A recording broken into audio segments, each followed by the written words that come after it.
तो first Valentine day gift shift की बारिश हुई होगी। क्या क्या मिला, कुछ अनुभव हमारे साथ भी शेयर कर लो।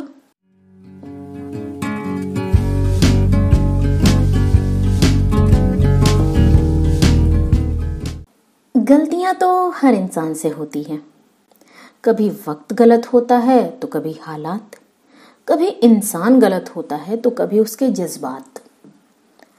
पर जिंदगी में कभी कभी ऐसा भी होता है, भले हमसे कुछ गलत हो जाए पर वक्त और हालात इतने सही होते हैं कि हर गलती सही हो जाती है।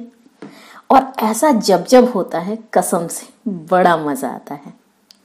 अब देखिए, आज सुबह सुबह अगर सही वक्त पर मुझसे ये गलती नहीं हुई होती तो इतनी मजेदार बात मुझे पता न चलती और आप इसे सुन न रहे होते। दरअसल हुआ ये कि आज सुबह सुबह हर रोज की तरह एक शिष्ट आधुनिक छात्रा बनकर मैंने बुक खोला, वही हम सबका सार्वजनिक बुक, फेसबुक।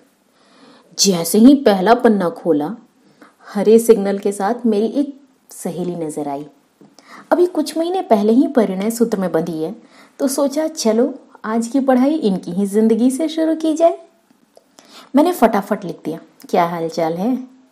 जैसे ही इंटर दबाया, ऐसा ही एक प्रश्न मेरे सामने भी उछल कर आया और प्रश्नकर्ता थे मेरे एक मित्र, जिनकी उम्र कुछ 52-53 की होगी, तो इसलिए मैं उन्हें कहती हूँ चाचा जी।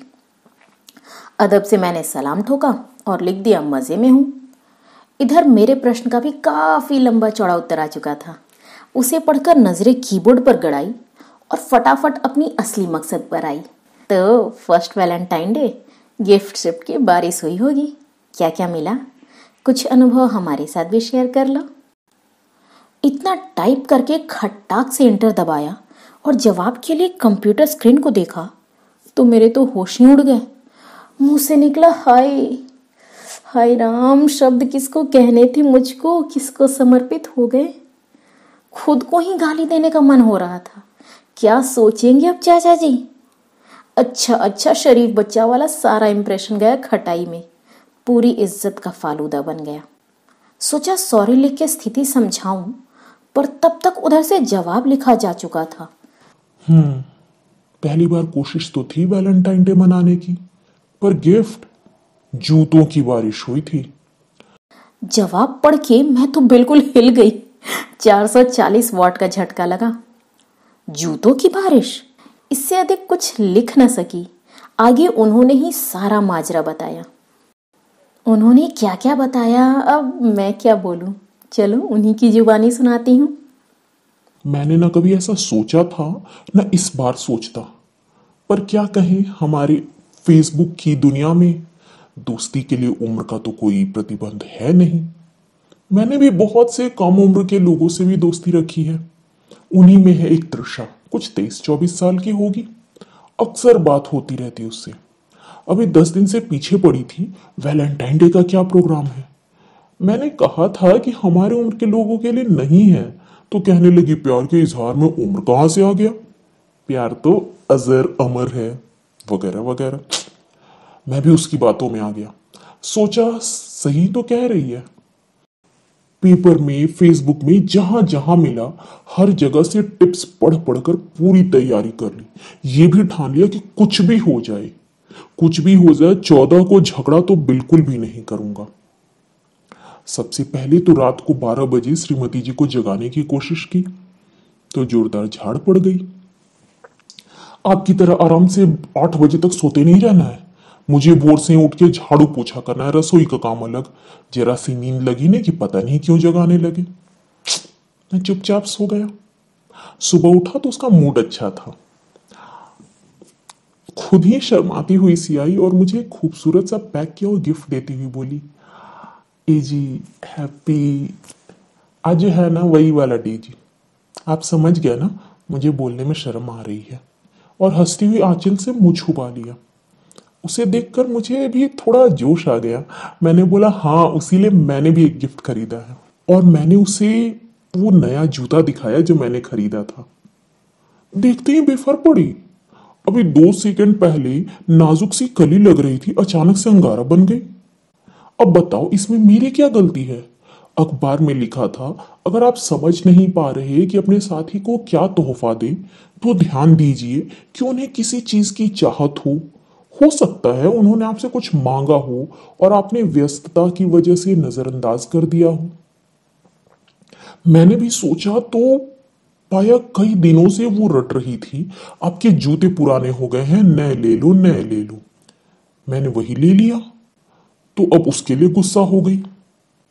इसके बाद वो हड़ताल पर चली गई, और उसका हड़ताल हिंदुस्तानी नहीं जापानी स्टाइल में होता है। ज्यादा काम करने लगती है, नाश्ते में रोटी पर रोटी डालती चली गई।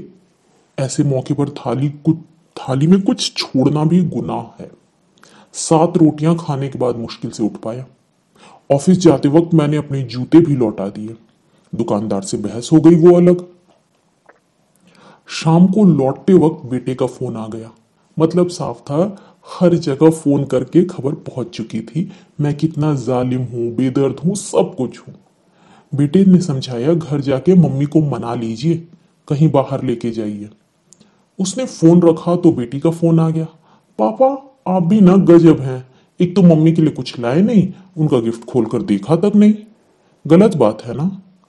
सबके निर्देश सुनने के बाद घर जाने के रास्ते में सोच रहा था कहाँ ले जाऊं। होटल जाने का कोई फायदा तो है नहीं, मुझे खाने नहीं देगी, बीपी कोलेस्ट्रॉल शुगर सबका नाम ले लेके, और मैं नहीं खाऊंगा तो खुद भी बिना खाए ही वापस चली आएगी।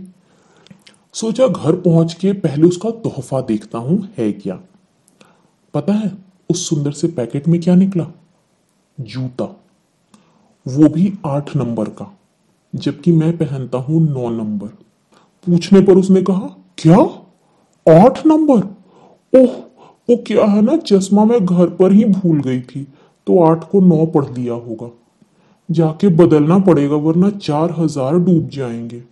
सुबह वो शेरनी बनी थी, अब दहाड़ने की बारी मेरी थी। मैं पूरी ताकत से चिल्लाया, क्या 4000? दिमाग तो ठीक है तुम्हारा? अरे इतने महंगे जूते तो मैंने अपनी शादी में नहीं पहने थे। सुबह की शेरनी भीगी बिल्ली बन के खड़ी थी, धीरे से बोली, स्कूटर निकालिए ना, चल के बदल लेते हैं, ऑटो से तो 50 रुपए लग जाएंगे। वो जो नया वाला मॉल खुला है ना, वहां से लाई थी। अब क्या कर सकता था, स्कूटर से मॉल गए और वहां जाके पता चला मुझे तोहफे का मूल्य मालूम ना पड़े, इसलिए उसने डिब्बे पे से दाम वाला स्टिकर हटा दिया था और कैश मेमो उसी दिन फेंक चुकी थी। मॉल की पॉलिसी के तहत अब उस माल को लौटाया नहीं जा सकता था। वो बेचारी तो पहले से ही आत्मग्लानि के बोझ से दबी खड़ी थी। मैं 4000 के झटके के बाद उस वक्त कुछ कहने की स्थिति में नहीं था। मौन व्रत धारण किए हम दोनों घर आए और यूं ही 4000 के शोक में मौन व्रती ही बने रह गए। यही रहा मेरे प्रथम वैलेंटाइन डे का अनुभव। तो हमारे चाचा जी के प्रथम वैलेंटाइन डे का अनुभव कैसा लगा आपको? कमेंट में लिख के बताइएगा। मुझे तो बहुत मजा आया।